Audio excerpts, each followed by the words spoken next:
Hello and welcome to Lantern Lane Stories. Tonight's story is Hachiko, the dog who waited at Shibuya. Good evening, little dreamer.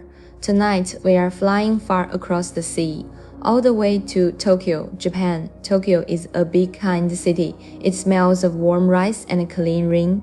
Yellow lanterns blink on every corner. In one part of Tokyo, there is a busy place called Shibuya. The streets there hum like bees in summer, but near the train station, something stays very still. It is a little bronze statue, the shape of a sleeping-eyed dog with pointed ears and a curly tail. His nose shines a bit brighter than the rest of him. That is because so many people have touched it gently for almost 100 years. His name was Hachi, and tonight his story will tuck you in. Far north of Tokyo, there is a snowy place called Akita. It smells of pine wood and cold mountain rivers. In the winter of 1923, a tiny white puppy was born on a quiet farm there. He was the 8th puppy in his family. A kind man in Tokyo had been hoping for an Akita puppy. He was a professor at the big university. His name was Ueno. Hide his burrow carefully. The little puppy was wrapped inside a straw rice bag. Then gently he was placed on the train heading south. Clack, clack, clack, clack. The train rocked through snowy fields and over silver rivers. When the bag arrived in Tokyo, Professor Ueno opened it slowly. "Oh," the professor whispered. "There you are, little one." The puppy blinked up with milky warm eyes. His tail, the color of fresh cream, gave one tiny wag. "Because you are the 8th," the professor smiled. "I will call you Hachi." In Japanese, the word Hachi means 8, and so the little white puppy had a name and a home. Hachi grew quickly. His fur turned thick and warm, the color of toasted bread crust. Every morning, the professor put on a long brown coat and a soft gentleman's hat. Hachi watched at the door, ears tall as little sails. "Today I have lectures, my friend," the professor would say. "Will you walk me to the station?"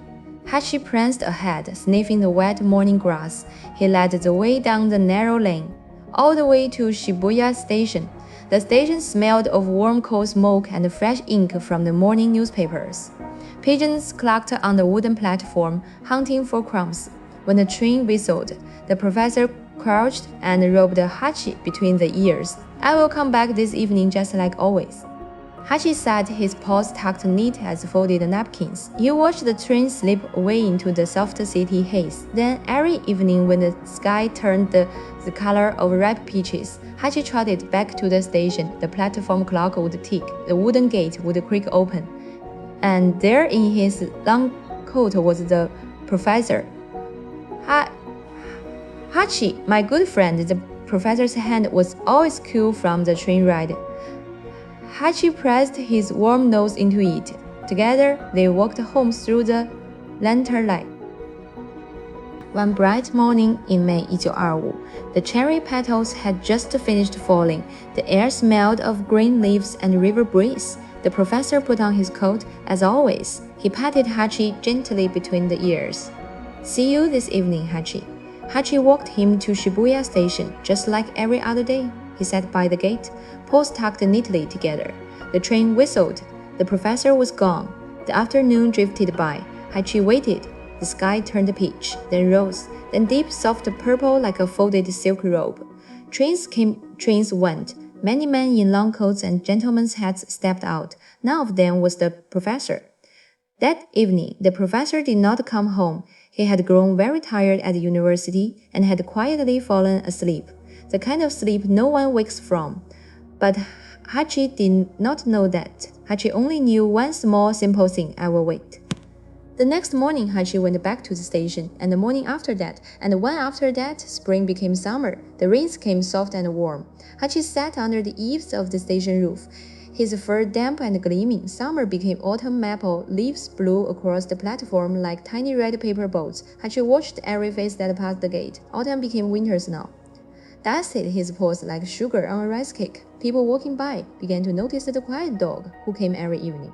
There is that Akita again. A station guard said softly to his lantern. He is waiting for someone. A vendor selling roasted sweet potatoes wrapped one rubber band paper. Here, friend, stay warm tonight. Hachi took the potato gently, then he looked back at the gate, just in case years and years passed this way. Hachi was no longer a young dog. White hairs grew around his soft kind muzzle like little frost flowers. In 1932, a man named Sato Sen came to the station. He studied Japanese dogs, and he had heard a quiet rumor about Hachi. He sat on a wooden bench and watched his eyes grow warm and wet. This is the most loyal friend I have ever seen, he whispered. Sato Sen wrote a story for the big newspaper, the Asahi Shimbun. He titled it The Lovely Old Dog. All across Japan, people read about Hachi the next morning at breakfast. They read it on trains. They read it under their paper lanterns. Did you hear? Mothers said to their children. There is a dog in Shibuya who never forgets. After that, kind people came from every part of Tokyo. They brought rice balls, warm broths, and small thank you balls. Hachi said. They would whisper, "Thank you for waiting so well." Hachi let them pat him with old patient eyes, but he still glanced back at the gate, just in case. In April 1934, the people of Shibuya did something wonderful. They asked an artist to make a small bronze statue in the shape of Hachi himself.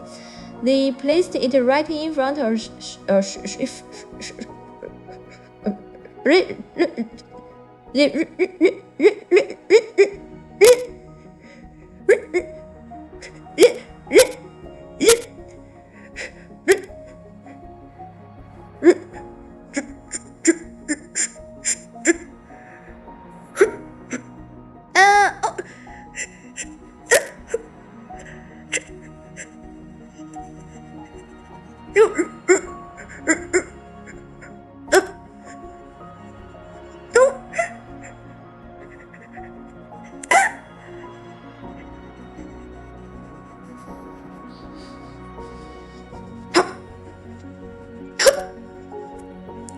They